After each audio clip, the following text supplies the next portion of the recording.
Welcome back to Vistruti education. हमारे इस session में हम शुरुआत कर रहे हैं शिक्षा मनोविज्ञान के 10 क्वेश्चन और 5 क्वेश्चन है सूचना तकनीकी का। जो 15 क्वेश्चन की ये पूरी सीरीज चलेगी जिसमें हम शिक्षा मनोविज्ञान और सूचना तकनीकी के प्रश्न हल करने वाले हैं। इससे पहले आपके लिए एक इन्फॉर्मेशन है, यदि आपने विस्तृति एजुकेशन की वेबसाइट विजिट नहीं की है तो एक बार जाकर विजिट कीजिए, जहाँ पर चल रही है रीट मेंस एग्जाम को लेकर डेली टेस्ट सीरीज, जिसमें आपको डेली होने वाले टेस्ट देने हैं और उनका पूरा डिस्क्रिप्शन हम यहाँ पर सोल्व करेंगे। तो शुरुआत करते हैं हमारे आज के सेशन की, और जिसमें सबसे पहला प्रश्न है, बाल विकास में डैश है। तो प्रक्रिया पर जोर दिया जाता है, पर्यावरण और अनुभव की भूमिका पर जोर दिया जाता है, यह गर्भाधान से किशोरावस्था तक का अध्ययन है और उपरोक्त सभी। यहाँ पर चारों ऑप्शन दिए गए हैं, तो इसमें आप कोशिश कीजिए सॉल्व करने की। और अब हम डिस्कस करते हैं। सबसे पहले प्रक्रिया पर जोर दिया जाता है। बाल विकास में किसी भी प्रक्रिया पर जोर नहीं दिया जाता, यह ऑप्शन यहाँ से बिल्कुल कैंसिल है। पर्यावरण और अनुभव की भूमिका पर जोर दिया जाता है, ये बात सही है।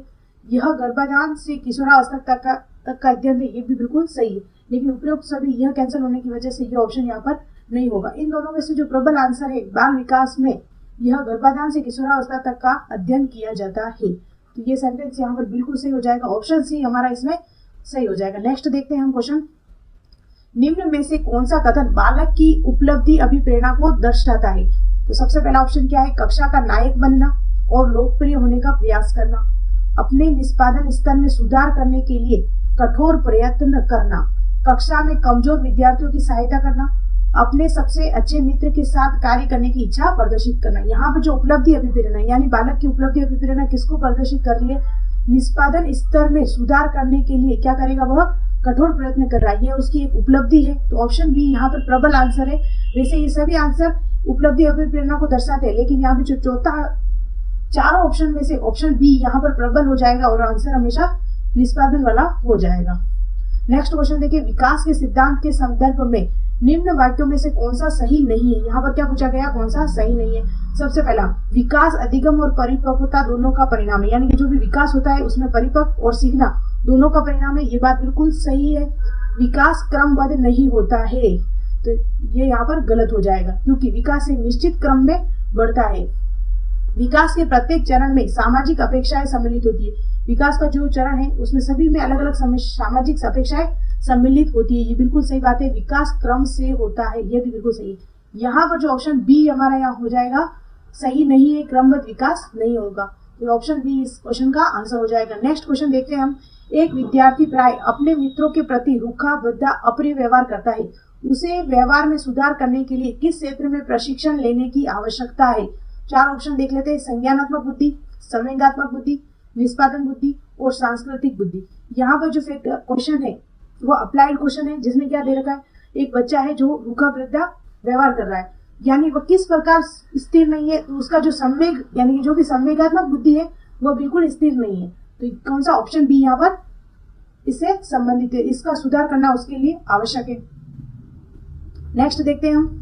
समावेशी शिक्षा का उद्देश्य निम्नलिखित में से कौन सा है? वर्तमान में जो शिक्षा पद्धति चल रही है वह समावेशी शिक्षा पर जोर दे रही है, और समावेशी शिक्षा क्या है? ऐसी शिक्षा जिसमें दिव्यांग प्लस सामान्य बालक दोनों एक साथ मिलकर शिक्षा को ग्रहण कर सकते हैं। तो चार ऑप्शन हम देखते हैं। सभी विविध विद्यार्थियों के लिए शिक्षा को बढ़ावा देना, दिव्यांग बच्चों की शिक्षा सहायता और सम्मान प्रदान करना, केवल दिव्यांग की बात समावेशी शिक्षा नहीं करती है, तो ये ऑप्शन यहाँ पर कैंसिल हो जाएगा। दिव्यांग बच्चों के लिए सामाजिक रूप से बेहतर वातावरण उपलब्ध करना, बात तो करती है समावेशी, लेकिन यहाँ पर केवल दिव्यांग बच्चों की बात नहीं करती है। आर्थिक रूप से पिछड़े वर्ग का समान अवसर प्रदान करना, ये समावेशी शिक्षा का आर्थिक रूप से पिछड़े वर्ग का समान अवसर उपलब्ध करवाना, ये भी इससे संबंधित नहीं है। यहाँ पर जो सभी विविध यानी सभी में कौन कौन हो गए? सामान्य बालक और दिव्यांग बालक दोनों के लिए शिक्षा को बढ़ावा देना, यहाँ पे जो आंसर हो जाएगा option number A. Next question देखते हैं हम। मंजू का बुद्धि परीक्षण इंगित करता है कि वह औसत से अधिक बुद्धिमान है, हालांकि पढ़ने, वर्तनी, सामाजिक विज्ञान और विज्ञान में उसके ग्रेड बहुत कम है, उसके गणित के ग्रेड काफी अधिक है, यानी कि गणित में वह अधिक होशियार है, उसके लेखन कौशल पर्याप्त है, पारुल में सबसे अधिक संभावना की है। यहाँ पर पारुल नहीं है, यहाँ पर मंजू है। अब ये अप्लाइड क्वेश्चन दिया है बच्चे के अभी बोर्ड जो आपके जो एग्जाम लेगा वो RSS में भी बोर्ड लेगा, और वह फैक्चुअल क्वेश्चन बिल्कुल कम पूछेगा, वह जानना चाहेगा बच्चा किस तरह की समझ विकसित कर रहा है। यहाँ पर हम देखें, देखो गणित के ग्रेड काफी अधिक है, यानी डिसकैलकुलिया का संबंध किससे है, हम सबसे पहले इसमें जो दे रखा है उसको समझते हैं। गणित की गणना से संबंधित क्या है, डिसकैलकुलिया। और डिसग्राफिया मैंने याद करने का ट्रिक बताया था, ग्राफ अपन कैसे करते हैं, लेखन संबंधित। और डिसलेक्सिया पठन संबंधित। और डिस्फेजिया क्या हो जाएगा, इसमें लेखन और पठन दोनों सम्मिलित होगा। ये अधिगम से संबंधित कठिनाई है। यदि आपने इसका टॉपिक वीडियो नहीं देखा है तो एक बार प्ले लिस्ट में जाकर अधिगम की कठिनाई से संबंधित क्वेश्चंस भी डाल रखें और इनको याद करने की शॉर्ट ट्रिक वो भी डाल रखी, तो उनको एक बार जरूर देखें। इस क्वेश्चन को समझने के प्रयास करते हैं। इसमें क्या लिख रखा है, पढ़ने वर्ती सामाजिक बुद्धि, यानी कि पढ़ने, और पढ़ने में क्या हो जाएगा हमारा पठन संबंधित, तो डिसलेक्सिया। कुछ नहीं पूछा है एग्जामिनर ने, सिर्फ हल्का सा घुमाया है, हमें घूमना नहीं है, हमें उस प्रश्न की प्रकृति को समझना है। गणित यानी कि डिसलेक्सिया, उसका गणित अधिक है, और लेखन क्वेश्चन भी पर्याप्त है, यानी ग्राफ भी नहीं होगा, ये भी नहीं होगा, और लेखन और पठन यहाँ पे दोनों हो रहा है तो ये नहीं होगा। जब केवल उसके पठन संबंधी विकार हो रहा है, यानी देखो ग्रेड बहुत कम है, इसलिए जो ऑप्शन हो जाएगा, ऑप्शन सी इसमें सही हो जाएगा। अधिगम की कठिनाई से संबंधित 1 नंबर का क्वेश्चन आपके एग्जाम में जरूर आएगा, और उसको सॉल्व करने के लिए पहले आप उस वीडियो को देख लें, जिससे इससे संबंधित कोई भी क्वेश्चन आएगा तो आप डेफिनेटली कर लोगे। नेक्स्ट क्वेश्चन है, समायोजन प्रक्रिया के दौरान विद्यार्थीगण बहुत से अविरोधी पास प्रक्रिया से गुजरते हैं। समायोजन का एक भी टॉपिक आपका जुड़ा हुआ जिससे भी 1 नंबर का क्वेश्चन आना संभावित है। उदाहरण स्वरूप एक विद्यार्थी शिक्षक के सामने अपनी गलती स्वीकार करना चाहता है, यानी कि वह एक्सेप्ट करना चाहता है। इसके साथ ही शिक्षक द्वारा दंडित होने वाले जो दंड दिया जाए होगा उससे डर रहा है, यानी उसको दूर करने का कोशिश कर रहा है। तो निम्न में से सापेक्ष में इसे अच्छी तरह समझा जा सकता है, यानी कि एक तो क्या करना चाह रहा है, वो एक्सेप्ट कर रहा है, तो एक्सेप्ट को बोलते हैं पद्धति, और जिससे बचना चाहता है वर्जन, विरोधाभास परिस्थिति।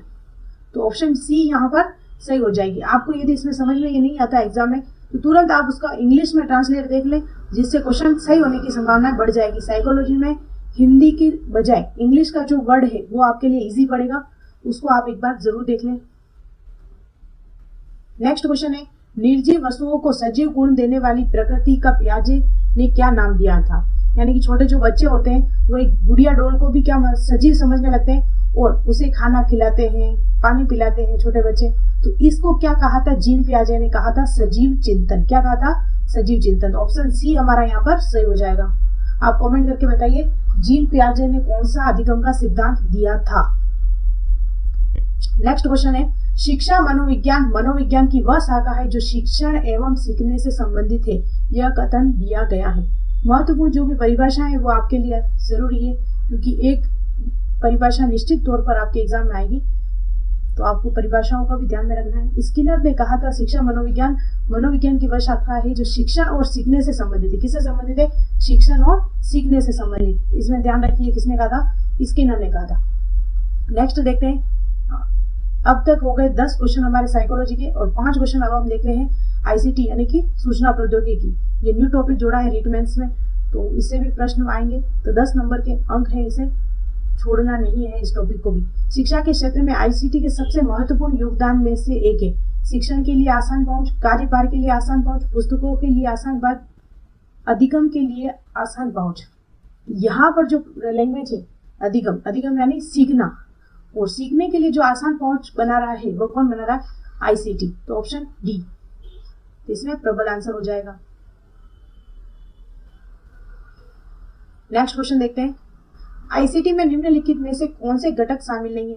सूचना और संचार अवसंरचना, सूचना प्रौद्योगिकी, संचार प्रौद्योगिकी। आपको ध्यान में रखना ये जो आईसीटी है उसमें सूचना, आईसीआई, आईटी और सीटी तीनों सम्मिलित है। ऑप्शन बी हमारा क्या हो जाएगा, इसमें सही हो जाएगा।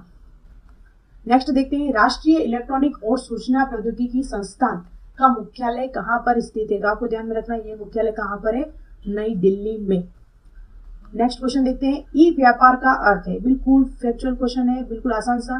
निर्यात व्यापार, यूरोपीय देशों से व्यापार, इंटरनेट पर व्यापार, इनमें से कोई नहीं। तो क्या आंसर हो जाएगा इसमें हमारा? इंटरनेट के माध्यम से जो व्यापार कहा जाता है, जैसे कहा जाता है ई कॉमर्स, उसका ऑप्शन नंबर सी हो जाएगा। नेक्स्ट क्वेश्चन है, सूचना प्रौद्योगिकी पार्क कहाँ पर स्थित है? तो आपको ध्यान में रखना है, सूचना प्रौद्योगिकी पार्क कहाँ पर स्थित है? तो वो पार्क है जयपुर में। Thank you so much. आप विस्तृति एजुकेशन पर जाकर मॉक टेस्ट दीजिए और मुझे कमेंट करके बताइए आपके सूचना और शिक्षा मनोविज्ञान में से 15 क्वेश्चन में से कितने क्वेश्चन आपकी सही हुए हैं। Thank you so much. Like and share subscribe करना